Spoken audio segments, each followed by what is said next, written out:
So Israel really since the 90s has wanted to invade Iran, attack Iran, put its nuclear weapons program back. Israel has never hidden what it wanted to do. You can watch videos from mid 1990s when Netanyahu was saying these guys are like 2 weeks away from a nuclear bomb. And here we are 25 years later. So whether it's true or not doesn't matter. As far as Israel is concerned, Iran is a rival. Iran is a huge country. And as far as Israel is concerned, they're a threat to them. So they have for 2 decades been talking this up. And finally, they got the opportunity to do it. India and Pakistan, the best way to describe them, they were a couple once, and they divorced, and they never got over it. Yeah, they're at each other's necks all the time. And I'll tell you how bad it is. The Indians, they sent a satellite to Mars. It's quite a scientific undertaking, quite an achievement. And in Pakistan, they were just like, yeah, but they're not going to Jannah, we are. Assalamu alaikum, brothers. Jazakallah khair for coming to another episode or lecture of The Cave. Today we have Brother Adnan Khan. We're going to be talking about regional conflicts. Adnan Khan is the founder of Geopolity and a seasonal political analyst with over 2 decades of experience. Adnan Khan has written extensively on global affairs ranging from economics, energy to political Islam and its defense, offering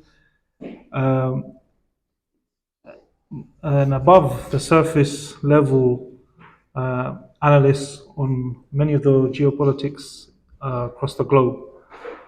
Welcome to our first Cave podcast, I guess.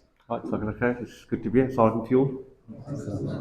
We're going to go straight into it. I'm going to ask you, why do the major conflicts usually include Muslim nations? Okay, nice, broad, technical question to start with. One reason, really, the Muslim countries are too important. If you look at resources, if you look at location, if you look at geography, just look at the Middle East. You've had this conflict with Iran, where Iran is, I think, over half the world's oil reserves are there. The world's largest gas field, the world's largest oil field is there. So you find if you look across the Muslim world, where the Muslim countries are, these are strategic locations, so they need to be controlled. There's competition over them. So if you look at the last 100 years, there's been all sorts of competition over the Middle East oil. You have the Soviet Union in the past, you guys are old enough. You've got America now. You've even got countries within the region who compete with each other. The reason why there's usually wars there is because there's competition. Nations across the world have got their eyes on them. And that's why usually they're the victims of competition and warfare. So if you take the Iraq war, why did they go to war with Iraq? We all know it was a lie. Weapons of mass destruction, they still haven't found them. And I remember people used to say, in fact, the neocons at the time, they used to say, if there was no oil there, we wouldn't bother with it. If there were carrots there, we wouldn't bother. So that's why if you look across the Muslim world in terms of where they are, resources, they're just too important. That's why there's always wars over them, there's competition over them. And probably the most important trend you've got is there's other nations that are competing for it. What you unfortunately don't find is the Muslim rulers utilizing the advantages they have, utilizing the strengths they have to strengthen themselves, to build their economies, develop their militaries, so nobody can actually come and invade them. So if you look at China, I mean, you guys are quite young, but the China today has only been like that for about 20 years. China for the last 100 years has been a poor country, mass poverty, was a communist nation. What you see of China today is only the last 20 years. Bullet trains, smart cities, AI, missiles, aircraft carrier. This is only the last 20 years. So what they've done is they've changed the circumstance of their country. So this was a country America used to give aid to. That's how poor it was. Today now, America is in competition with this country. Today now, America has to negotiate with this country. America's tried to bully this country and they haven't rolled over. That's the difference it makes. That's the difference. You utilize your resources, you develop your country, you have to be taken seriously. That's why it's not in the interest of the West that these countries develop. It's not in the interest of this country, it's not in the interest of the West. These countries have rulers that serve the interests of the people. It's in the interest of these. It's in the interest of the West that you have rulers who serve them. It's in the interest of the West that when they come to these countries, the rulers write out checks for them, as they did about a month ago. So that's why there will always be wars. There will always be competition until the people take control of their countries, until they make their countries independent. Then they will have to take you seriously. I want to ask you about Iran. Why did Israel attack Iran now? So Israel achieved its long-held dream in the last couple of weeks or so. Israel really, since the 90s, has wanted to invade Iran, attack Iran, put its nuclear weapons program back. In many ways, Israel has never hidden what it wanted to do. You can watch videos from mid 1990s when Netanyahu was saying these guys are like 2 weeks away from a nuclear bomb. And here we are 25 years later. So whether it's true or not doesn't matter. As far as Israel's concerned, Iran is a rival. Iran's a huge country. And as far as Israel's concerned, they're a threat to them. So they have for 2 decades been talking this up. And finally, they got the opportunity to do it. I mean, how much they've devastated Iran, how much they put their program back is really, that's a discussion in itself. Because there seems to be contradictory things coming out. One of the reasons why Israel's not been able to do it all that time, despite the fact that it's wanted to, is Iran is nearly 1,000 kilometers away from Israel. So to project power that far away is really stretching Israeli capabilities. So Israel always needed America in order to do this. So the simple thing, brothers, is, a fighter jet, it burns a lot of fuel. So it can only go about 400, 500 miles before it's got to refuel again. So if they're going to do this, they're going to need lots of jets and they're going to need aerial refueling capabilities, which Israel has very little of. So that's why the aerial refueling now was done by America. Otherwise, this wouldn't be possible. So that's why Israel's always tried to make out this image. Iran's a big threat. Iran's a state sponsor of terrorism. We got to do it. Actually, America's the one that said no. So now they've actually done it. And I'm sure we're going to talk about this. A lot of what's happened in the last week or so has been choreographed. So I don't know if you saw Donald Trump's tweet after they bombed Iran. He thanked Iran that Iran informed them that they're going to bomb the base in Qatar. Like, he was thanking them on a tweet for letting us know so we could remove our troops. The Americans, when the American jets went into Iran, the foreign minister, or Steve Witkoff, the number 2 man next to Trump, he called the foreign minister of Iran to tell him that, look, our planes have entered your territory, yeah, and look, we don't want this to escalate. Meaning that, look, this is going to be a limited strike, we've got to show we've done something, you don't need to basically get worried. So this is some of the funny stuff that's going on. But Israel, as far as it's concerned, Iran is a rival, Iran is a problem. And in one way, Israel's actually been quite consistent when it comes to Iran. If they're a threat, we have to deal with them. And their problem is they don't actually have the capabilities to deal with them. In fact, the war between Iran and Israel has usually been in the shadows. Assassinations, cyber attacks, these sort of things. This is like the first time they've directly fought each other. And actually, after a week of fighting, what seemed to have happened is Israel was firing missiles. Iran was lobbing missiles and drones back. And they got to a point after a few days where that was basically it. They couldn't really do anything more. And that's when Israel said, okay, over to you, America, you need to come in. And then eventually America intervened. So why now? Israel's always wanted to do this. If Israel had any opportunity, they would have taken it. And now America was like, okay, now's the time that we're going to do this. And I'm sure we can talk more about the details of that. So you talked about nuclear program. So without a shadow of a doubt, Pakistan's name comes up. So will Pakistan's nuclear program be targeted next? So Pakistan's nuclear program was a Cold War thing, because there was a battle between the capitalist West and communist Russia, China. Because the communists had nuclear weapons, America was okay with Pakistan having nuclear weapons. Pakistan wanted nuclear weapons because India developed nuclear weapons. Now the Cold War's over, America has a bit of a different view about Pakistan's nuclear weapons. And Israel never been happy. In fact, Israel actually tried to sabotage Pakistan's nuclear program in the past. They actually even worked with India to sabotage it, but they were unable to halt the program. So the last thing Israel wants is Muslim countries with nukes. That's the last thing they want. So they've actually been putting pressure that Pakistan's nukes look, they're unstable, these sort of things. And you're right, you saw the statement by some Israeli officials who were saying that basically we've got our eyes now on Pakistan's nuclear program. So it's the Israeli dream. The problem with Pakistan's nuclear program is it's a very experienced program. It's quite diverse. Pakistan actually is developed upon the basic program. Even if they were to, if you ever think, how do you take out a nuclear program? A nuclear program is laboratories, underground bunkers, it's facilities, it's technical knowledge. Even if they were to destroy the physical infrastructure, Pakistan has multiple scientists. So even if you look at Iran, they took out God knows how many scientists. They've got a long bench of scientists. A nuclear program isn't one facility and one guy. So they always say the Pakistani program, the father of the bomb was Abdul Qadir Khan. Yeah?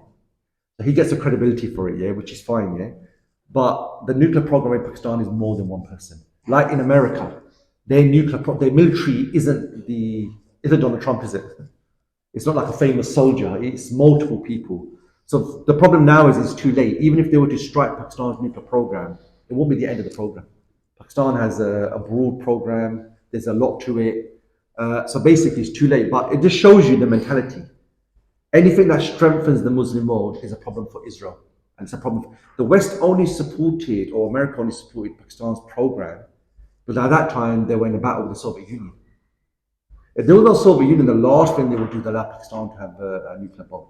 And Pakistan wanted it because India developed a nuclear bomb. So definitely, when these wars happen, what you find is the truth starts to come out. They tell you how they feel. I don't know if you're watching in America, you've got a Muslim guy standing up for the mayor of New York. And you're seeing what they really think about Muslims. You're seeing like the hatred come out, right? And they can't help it. So I've seen already a few right-wingers have been banned from social media. They're saying stuff that is just openly racist. So there's one guy, he goes, our Muslims running for New York mayor, and guess what? 20 plus years ago, 9/11 happened by Muslims. And the guy, I think he was a little kid, the guy who's running for the position. That's just like blatant racism. He's guilty by association. So what the Israelis don't usually hide how they feel.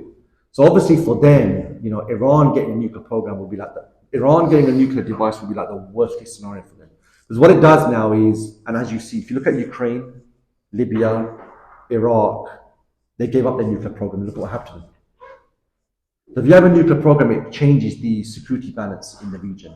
And for Israel, that would be too much of a problem. And the last thing Israel wants is Muslim countries. And remember, if one Muslim country had a nuke, they could give a security umbrella to another country. This is what America does. It has nukes in Germany, Italy, and Turkey, and it says we're providing them with a nuclear umbrella. So Pakistan could have said, we give a nuclear umbrella to Iran. So if you attack Iran, basically Iran has use of our nuclear weapons. So that changes the scenario completely. If Ukraine had nuclear weapons today, could Russia have invaded?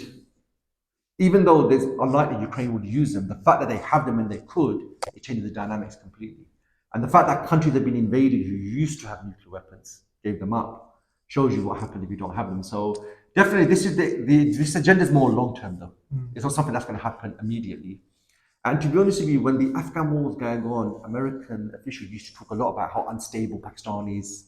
One soldier could take a nuclear weapon and lob it over, which technically is not possible. But they've tried to claim this thing that, you Muslim countries, or you countries that we don't like, you're unstable, so you shouldn't really have nukes. So the only countries that should have nukes are the Western countries, because we're responsible, we're democracy, stuff like that, which is really funny because there's only one country in history that's only used nuclear weapons. It's not a Muslim country. So yeah, this is it's a long-term aim. Obviously, the last thing they want to see, Israel wants to see, is a Muslim country that has nuclear weapons.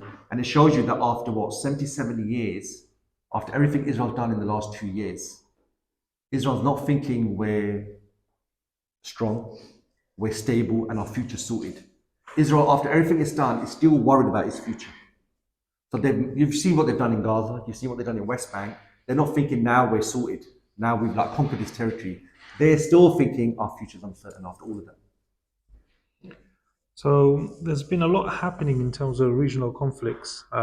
Just before the Israel-Iran war, we had India and Pakistan. So what was the India-Pakistan war all about? So obviously, India and Pakistan, the best way to describe them, they were a couple once, and they divorced, and they never got over it.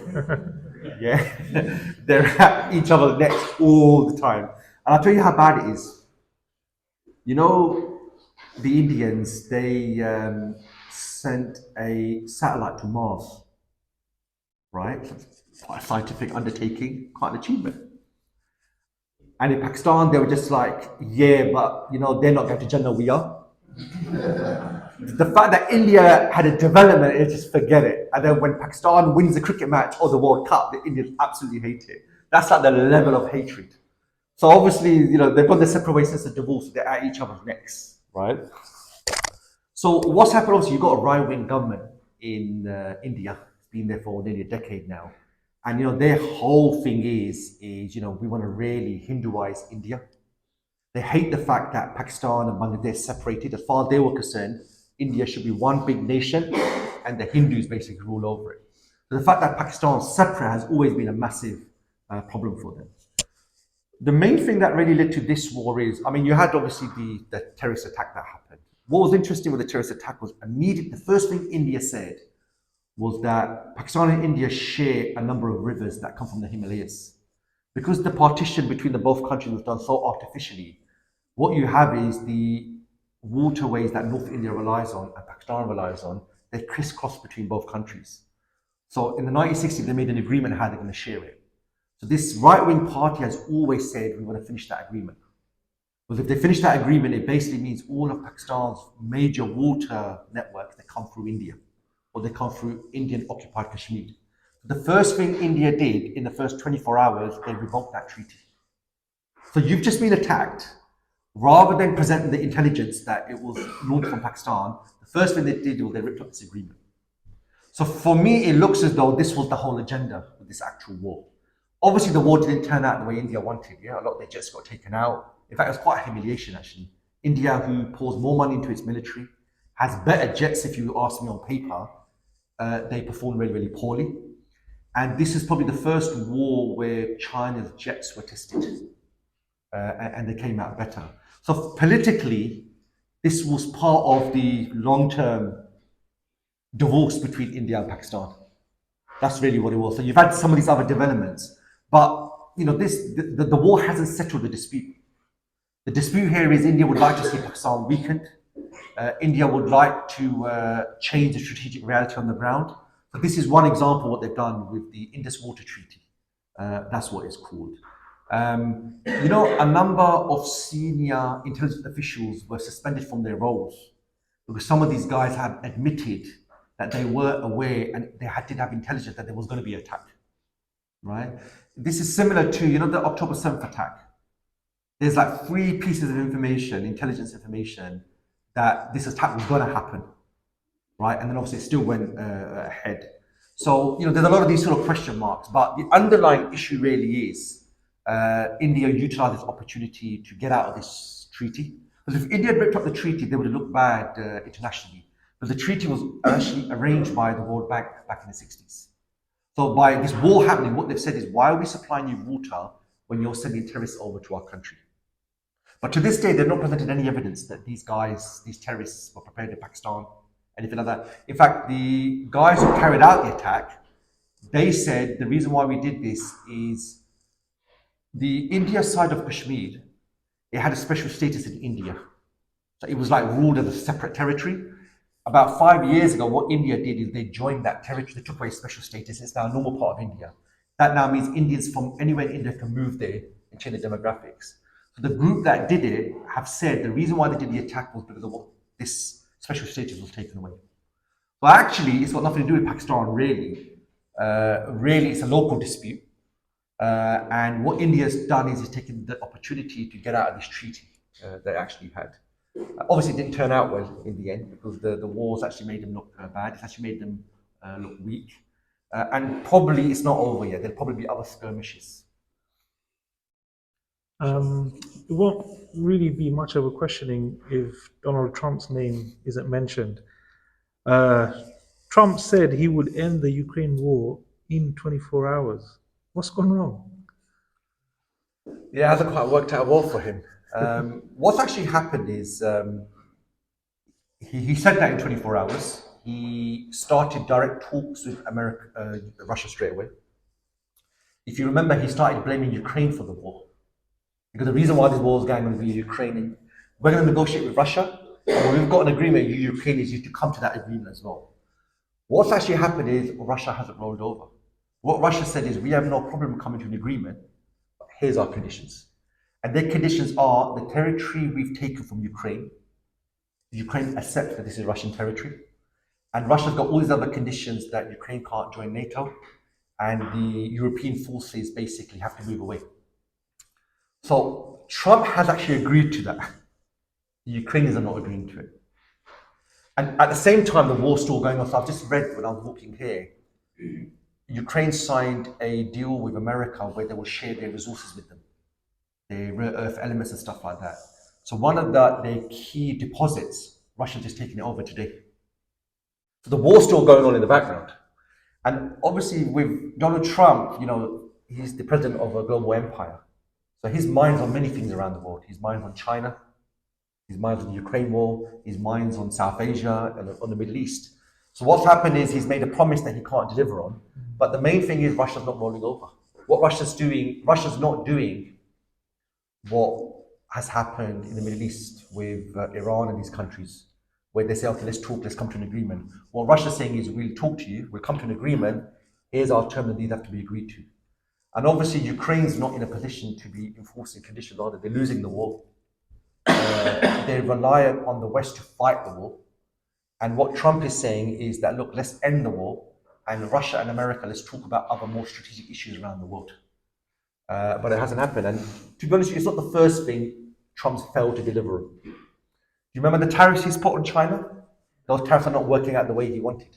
What China's done is they've put even more tariffs on America, and then Trump's delayed now the implementation of these tariffs. Let's talk.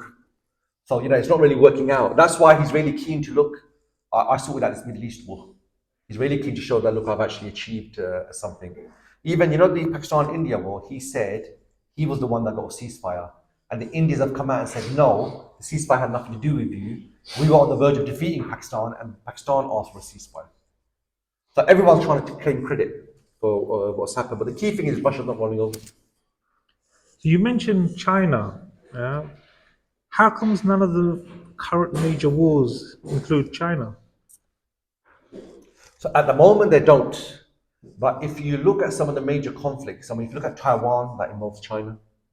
If you look at China's infrastructure programs around the world, you've got China, competition. You've got China in Africa. So the next set of wars will likely involve China.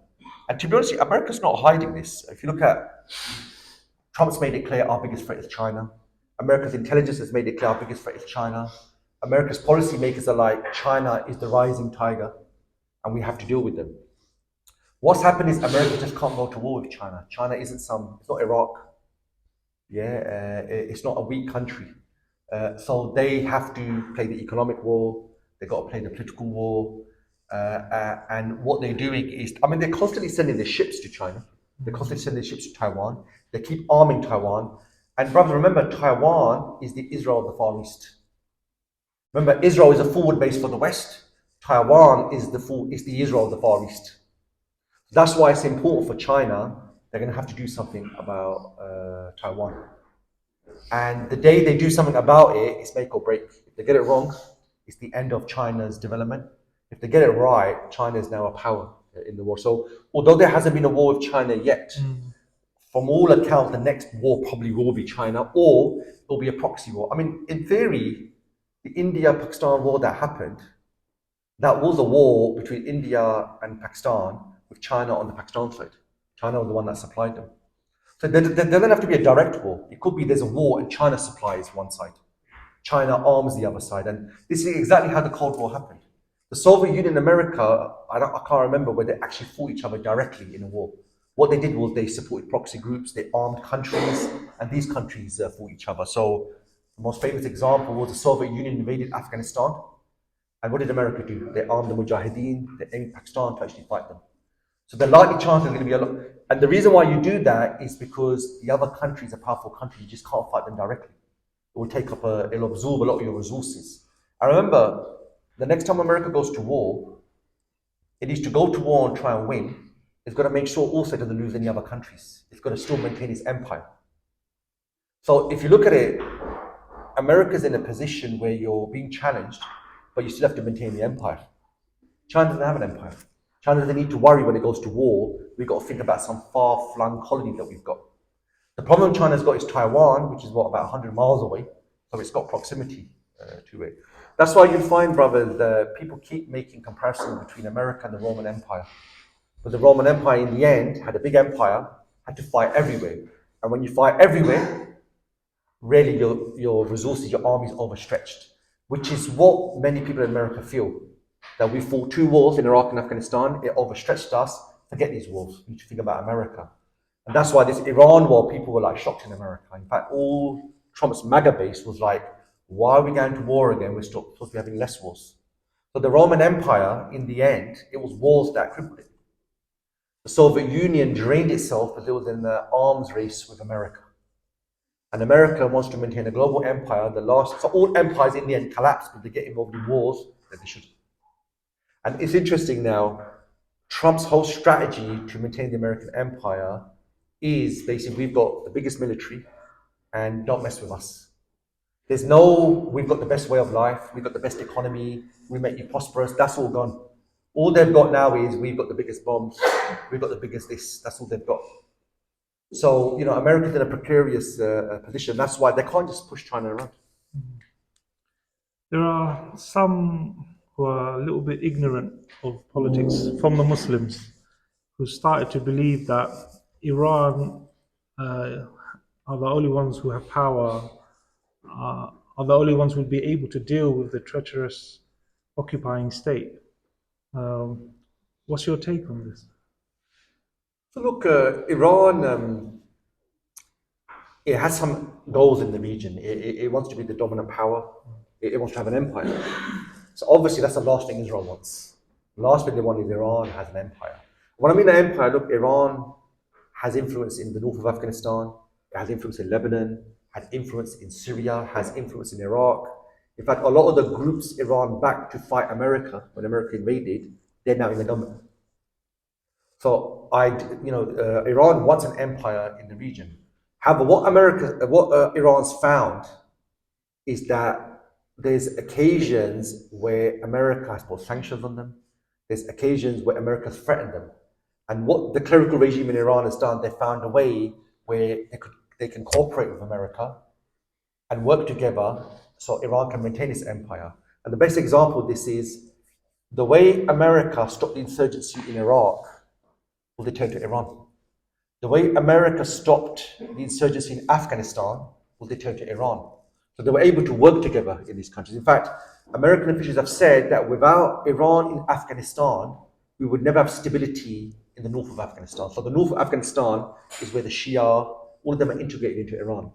In Iraq, similar thing happened as well. So this image here that America is the devil, America is the enemy, that's true, but that doesn't mean they don't cooperate with each other. As far as, because you'd be surprised actually, there's a number of issues where America and Iran have the same view. Iran always had a problem with Saddam Hussein. So any chance to overthrow him, they were up for it. That's the same view America had. The Iranians never got on with the Taliban. Any opportunity to overthrow them, they're more than happy. And that was the American view as well. So Ahmadinejad, when he used to go to the UN assembly meetings in America, he'd go on American TV and he would say, look, we can work together. We have the same view on Iraq and Afghanistan. So on those they did cooperate. They don't obviously agree on everything. So the last thing America would want is Iran become the dominant power in the region. America doesn't want to share that strategic region with anybody. So what America does, it works with Iran when it needs to. On other occasions, it puts sanctions on them. On other occasions, it threatens them. On other occasions, it arms Israel in order to deal with them.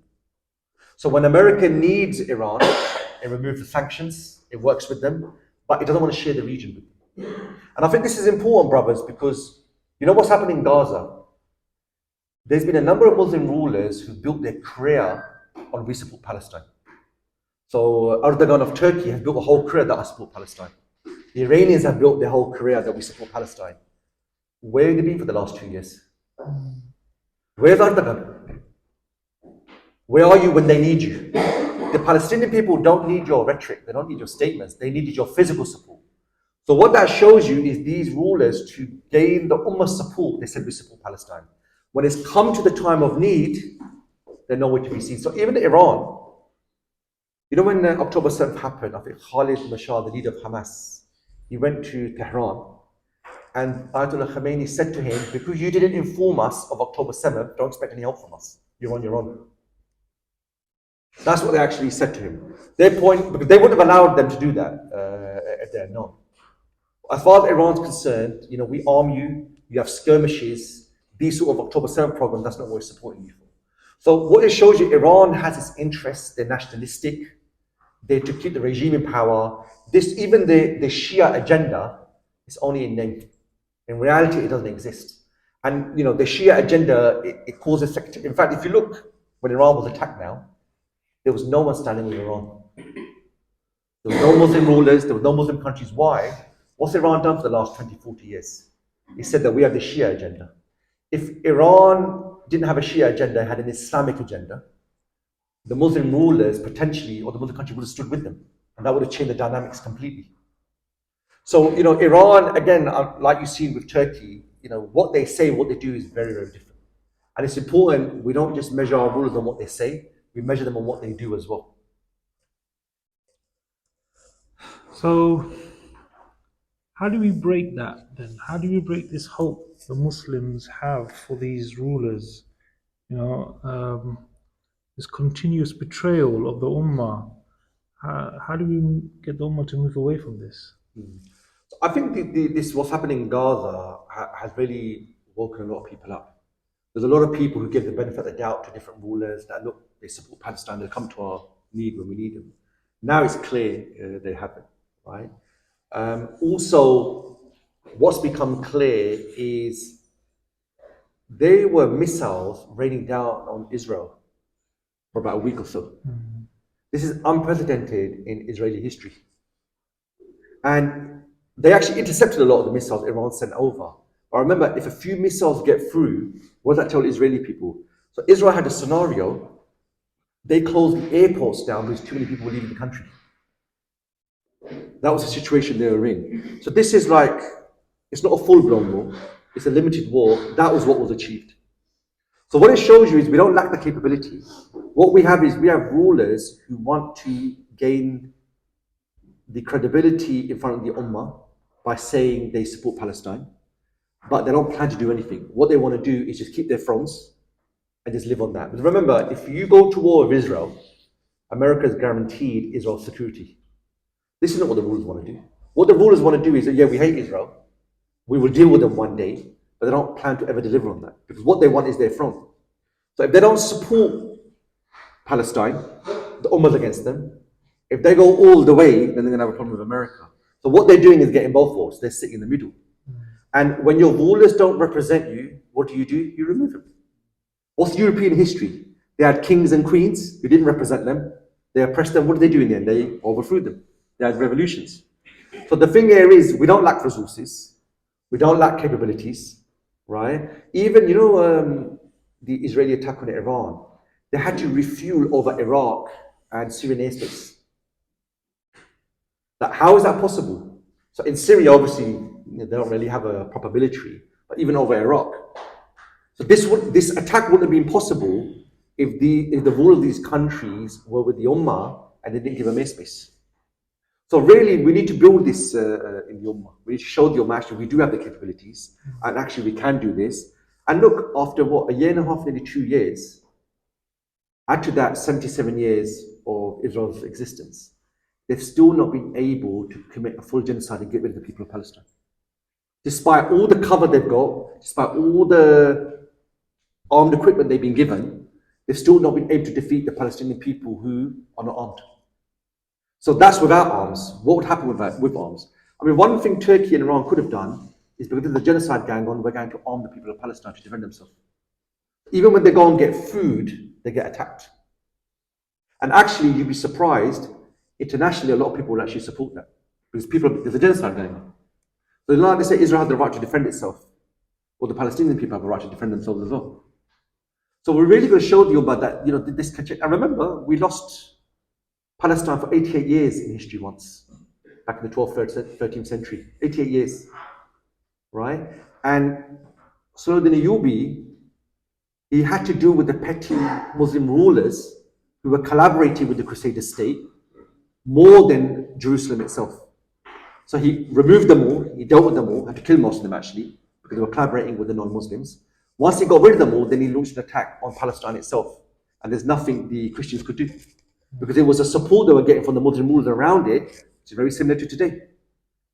The real defense of Israel is Jordan. It's Egypt, who have got peace treaties with this country. It's the surrounding rulers who do. In fact, the Al-Assad family, the Israelis have always admitted this, that their most secure border ever has been the border with Syria. So the Bashar al-Assad family, the al-Assad family, as much as they used to criticize Israel, as far as Israel is concerned, that was their most secure border because they never did anything. That's why when the uprising started in Syria, Arab Spring, the last thing Israel wanted was this regime got overthrown. That was the last thing they wanted. So publicly, they always used to criticize Syria. They used to criticize all these countries. Privately, they knew this was the most secure. So these are the rules we put. They literally, this is the wall standing in the way. It's our rulers who use our resources and capabilities for the wrong reasons, not for the right reasons. Even now, if you look in Gaza, why has Egypt not taken in the Palestinians? Why would you not take them? Why would you not arm them? Literally, Egypt is completely synchronized with Israel. They open the Rafah crossing when Israel says, and they keep it closed when Israel says. Literally, the Egyptian leader is serving Israel. He's not serving the Ummah.